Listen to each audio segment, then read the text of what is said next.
I welcome all of you to today's Battery Tuesdays. My name is Gerhard Rizzo. I jumped in for Christian Ochsenbein, who is busy today with his board. And we will have today a presentation from the company TOFWERK AG. Steffen Spieler will present information about his company. Now I have to. Oh, exactly. We are already 21 audience, so I think we can start. Before I give hand over to Mr. Spieler, I wanted only to have a short look to our event calendar this year for the persons who are new in the Battery Tuesday, only for information. So today we have this presentation from TOFWERK. Next week we will have next Battery Tuesday, so next month we have a presentation from Sandcar, and there are still very interesting companies who will join this event. Also, I wanted to point out that for the Swiss Battery Day, the registration is open, and the annual conference of iBAT is planned on the 12th of November.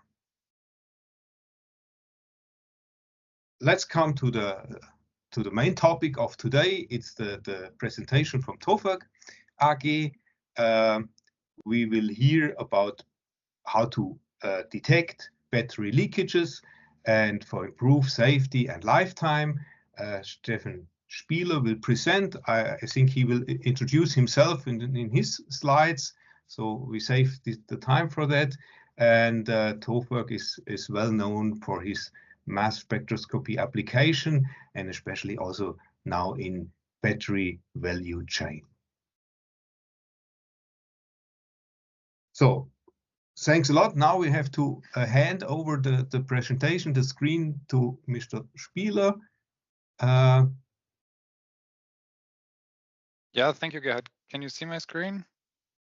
Not yet. Now we see it. Yeah, thanks. Presentation, first slide. Good. Yeah, thank you very much for the introduction. I don't have too many slides on myself. So I'm Steffen, working for TOFWERK for 5 years now. And I have the pleasure to present our company. And we believe that we can improve battery quality and safety. And yeah, in the next 20 to 30 minutes, I want to show you why. I basically start with a summary slide.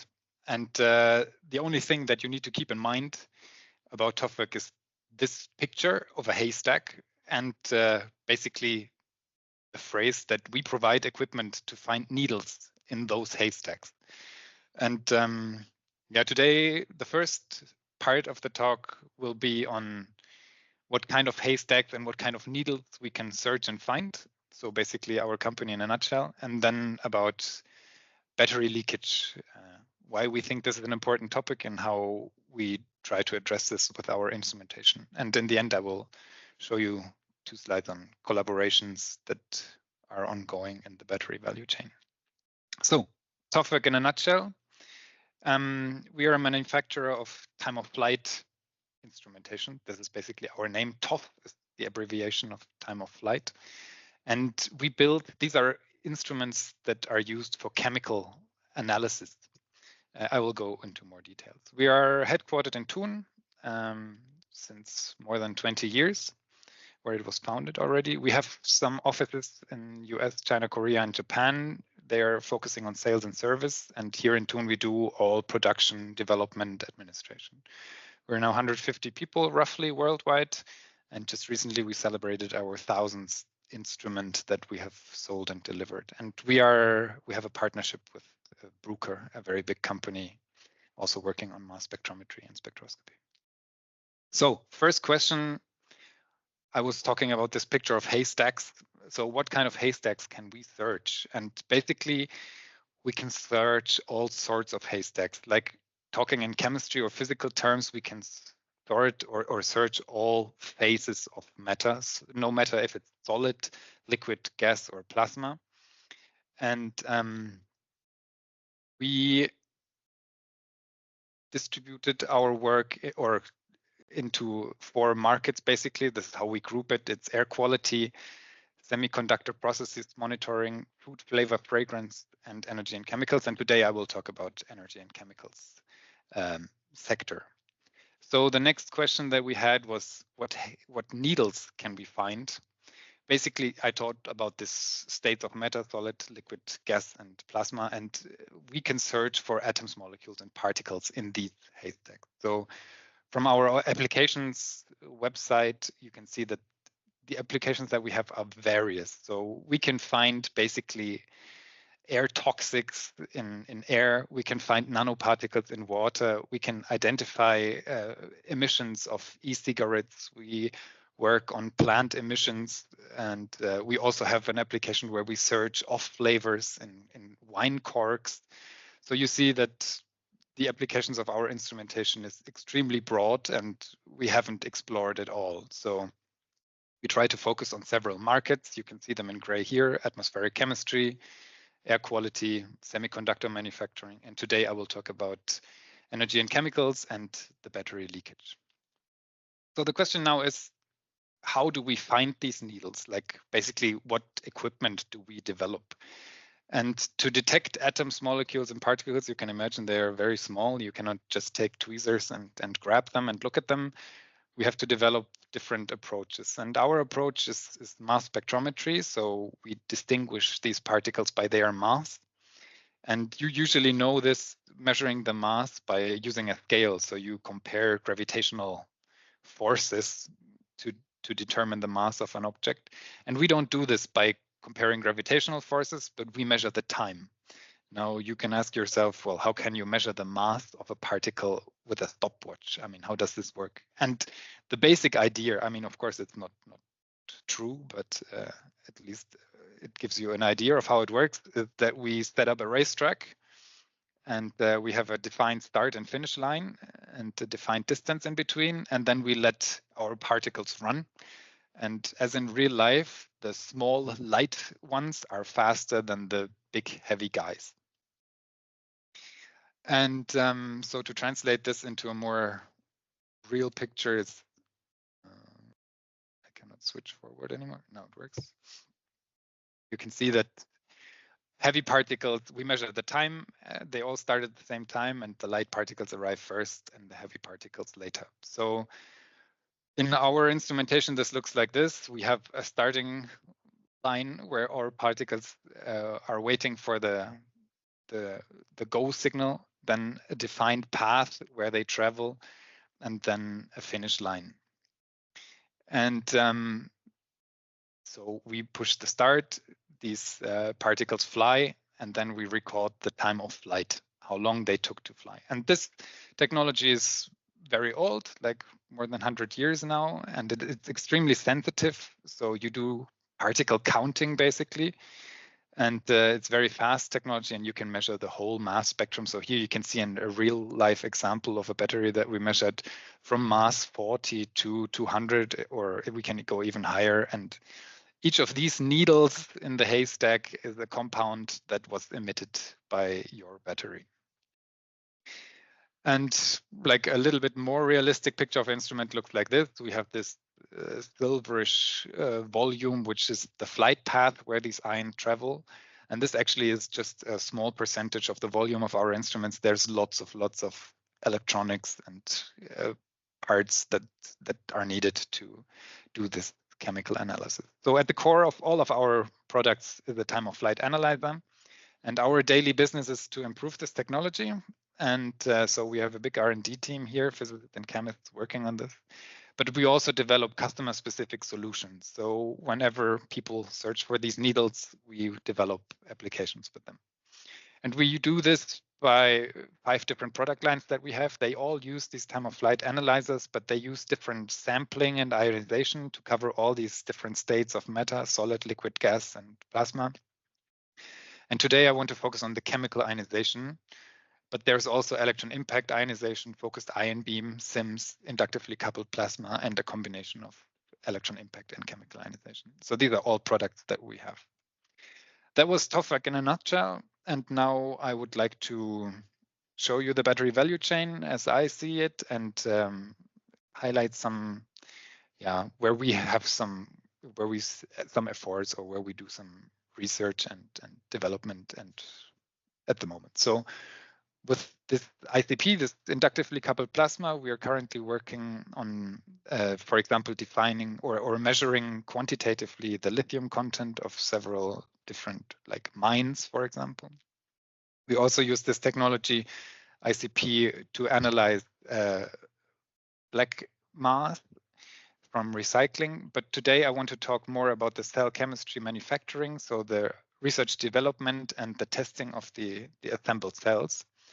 And there the topic of battery leakage comes up. You all know this. You have seen this probably, hopefully not too often, that these batteries sort of bleed out, that some salts accumulate at the outside of your battery. And there is actually a norm by the IEC on secondary cells and batteries that defines leakage as an unplanned visible escape of liquid electrolyte. So battery producers know this. And what they do is they do visual inspection. So typically a human person, an adult, has a resolution of 30 microns. So you can, as an adult, you can see a 30 micron hole in a surface. And a 30 micron hole usually corresponds to something where you would consider, if it doesn't exist, it's watertight. And if it's, if it's smaller or it doesn't exist, it's watertight. If it's bigger than 30 micron, liquids can leak out, such as electrolytes. So basically, for this IEC norm that exists, visual inspection is good. And but the problem is that not only liquids can escape, but also gaseous particles. And I will give you an example. So we work together with the Berner Fachhochschule. They have a machine built. It's led by Axel Fürst and Simon Müller, where they produce pouch cells. Here are the dimensions, basically 10 centimeters to 13 centimeters big pouch cell. And Simon fills 5 milliliters of liquid electrolyte in there, and he adds a 30% margin to that. And now let's assume there's a 10 micron hole in there, which you cannot see because you're an adult. Your child, if they're age 6 or younger, they might be able to see this 10 micron hole, but you won't. And usually at room temperature, 10% of this electrolyte solution will evaporate in roughly 6 months. So Simon can measure this in a significant drop of open circuit voltage of this pouch cell. So now let's imagine you're not the BFH where you add a 30% margin, but you are a battery producer which has to be like to save money on these things. So you put exactly as much as you need. So there is no margin, and the battery is not only operating at room temperature, but also in warm and hot environments. So this evaporation time can drop, and this can lead to disaster. I mean, if this cell dries out, it can even lead to thermal runaway. So it's not only important to look for liquid escape, but you also have to look for the vapors, because you use solvents and they evaporate and they escape your battery cells. So and they can escape through invisible cracks and holes. So this has lots of negative effects. Some are listed here: malfunction due to corrosion, fire hazard, poisoning of your patient if you have this battery as an implant, drying out of the cell, and of course, humidity and oxygen penetrating the cell. So this is, to our knowledge, not covered by any international standard at the moment, but of course the producers are aware. And what do? They do leak testing. And how do they do it? There are several approaches. This field of leak testing is well established. So there is technologies or methods where gas is entering the object that you would like to test. For example, or there is this flow that is emerging the object, and there are several approaches, and we would like to focus on the sniffing. And sniffing means that you have a probe and you just look at what is coming out of your cell.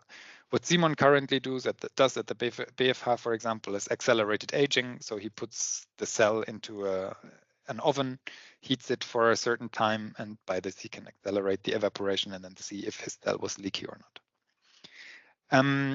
So let's a little bit talk about our competitors. We have competitors that do battery leak testing, and they usually detect the emitted carbonates, also using, but they are using a different technology, quadrupole mass filters, and electron impact ionization. This is different to our approach, and they use vacuum. And for us, we also detect these carbonates and other VOCs at the same time.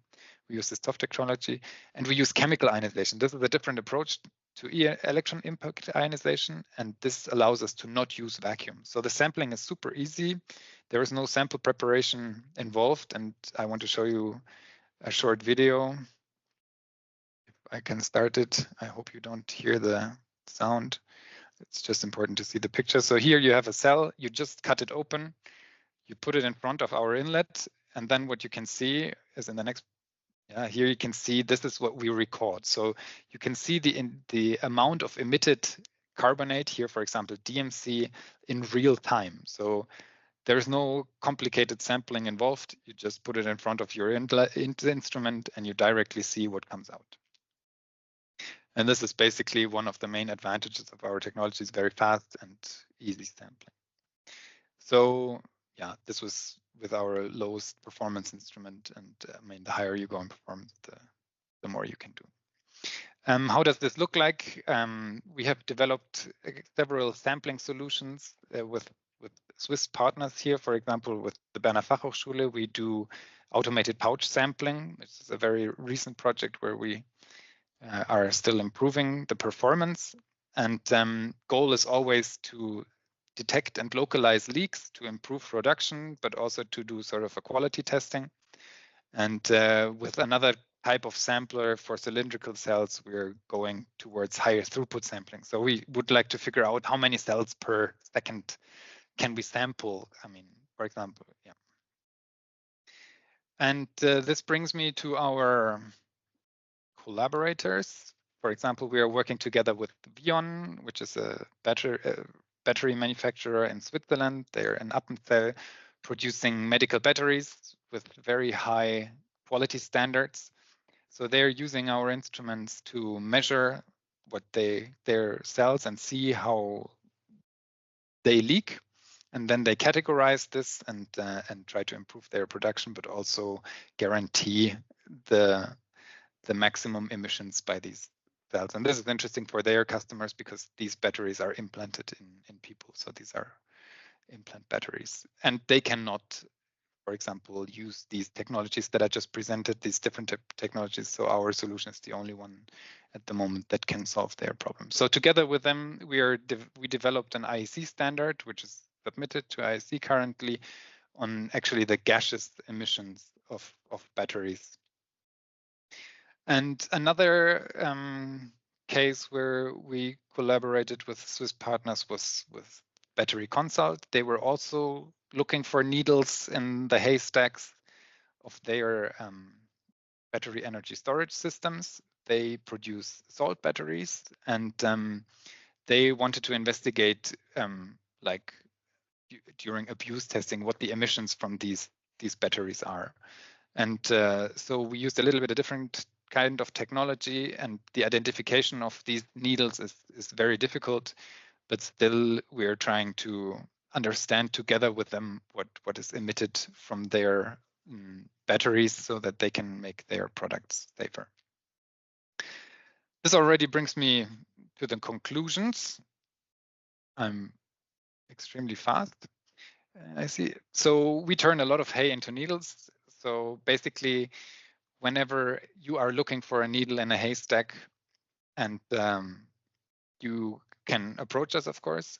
We not only provide this analytical equipment, but we are currently offering our customers to help them solve the problem. So we have lots of people working here at TOFWERK that have strong backgrounds in chemistry, and they can identify these needles and maybe also find the origin of them, so that safety and quality can be improved of these products. And this brings me to the last slide. Thank you very much for your attention, and I'm open to questions.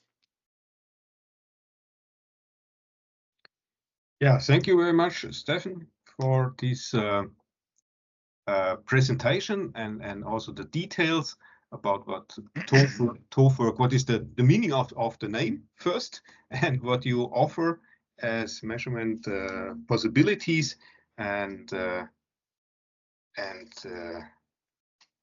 also with whom you already work together. And of course, it would be nice if we can include you in more battery research projects. Now the Q&A, I think we can open the Q&A. If someone from the audience has any questions, please write the question here directly to the Q&A, or in German FNA. On the top of the Teams column, you have it beside the chat. I think the chat is blocked, but I look in parallel always also into the chat if someone is writing something. No, there's no message yet.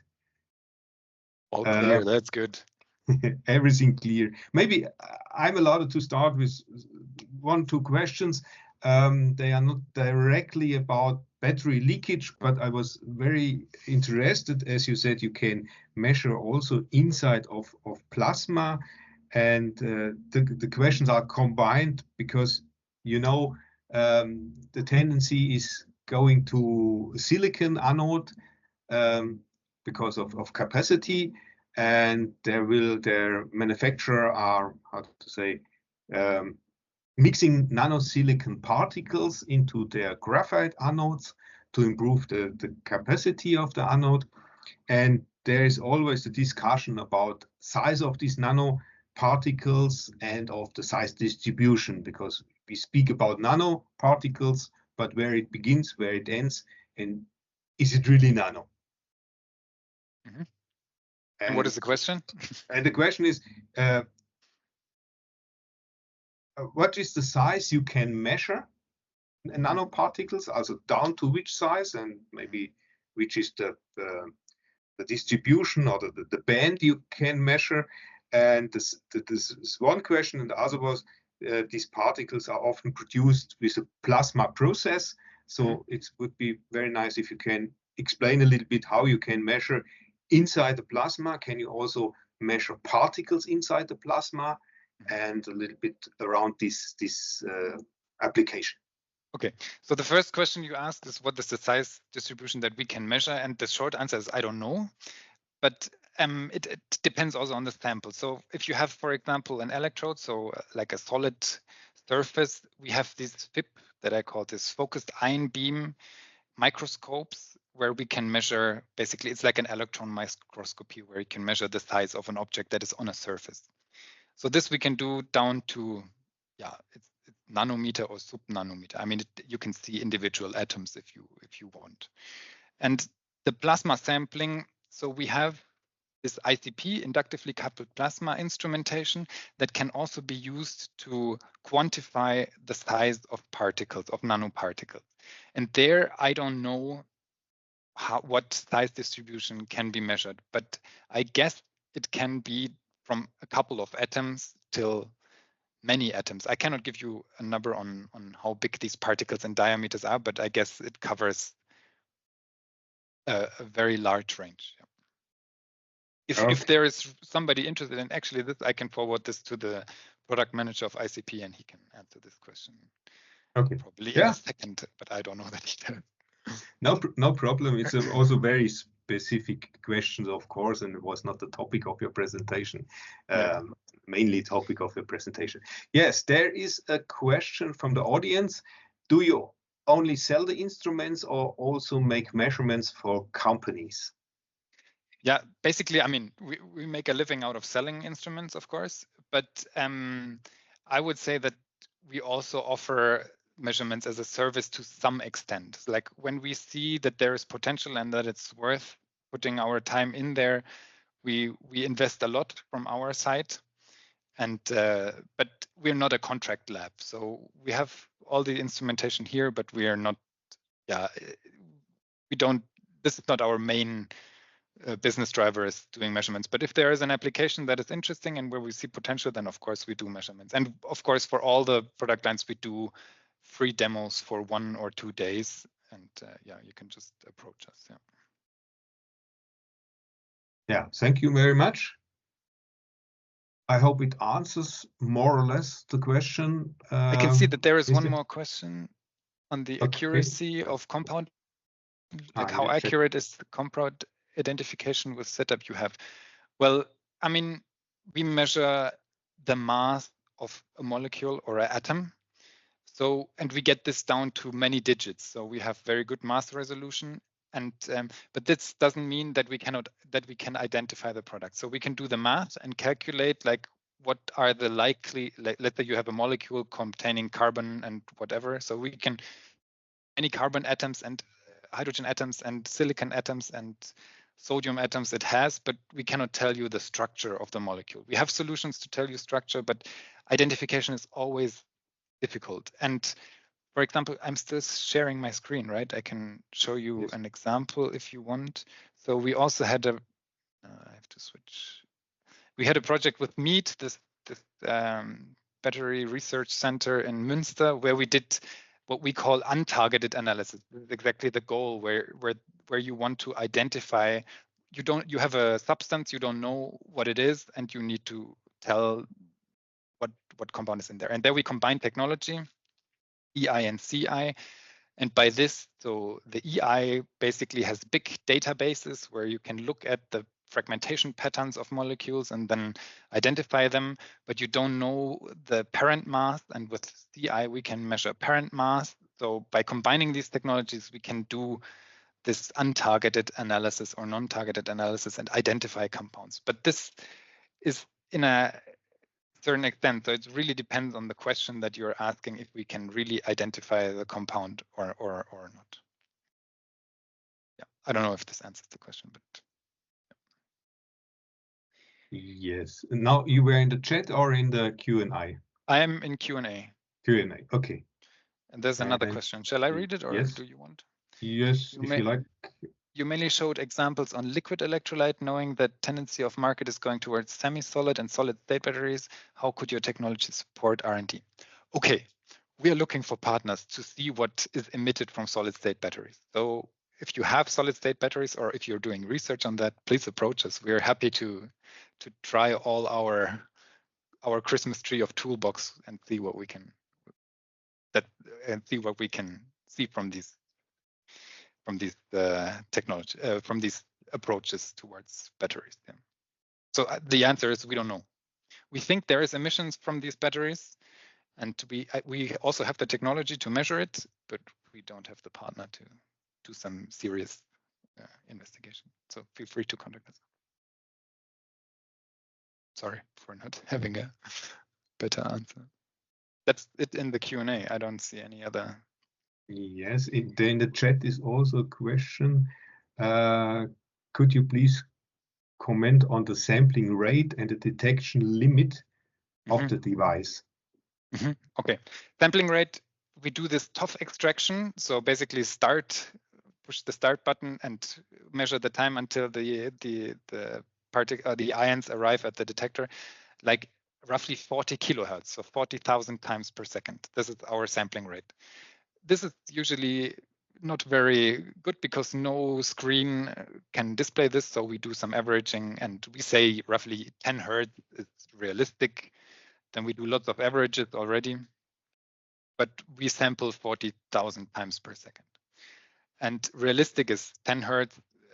And then we can also measure like every 5 minutes if you want, or if you compare it to GC methods, we can also, of course, measure every 30 minutes, and average in the meantime.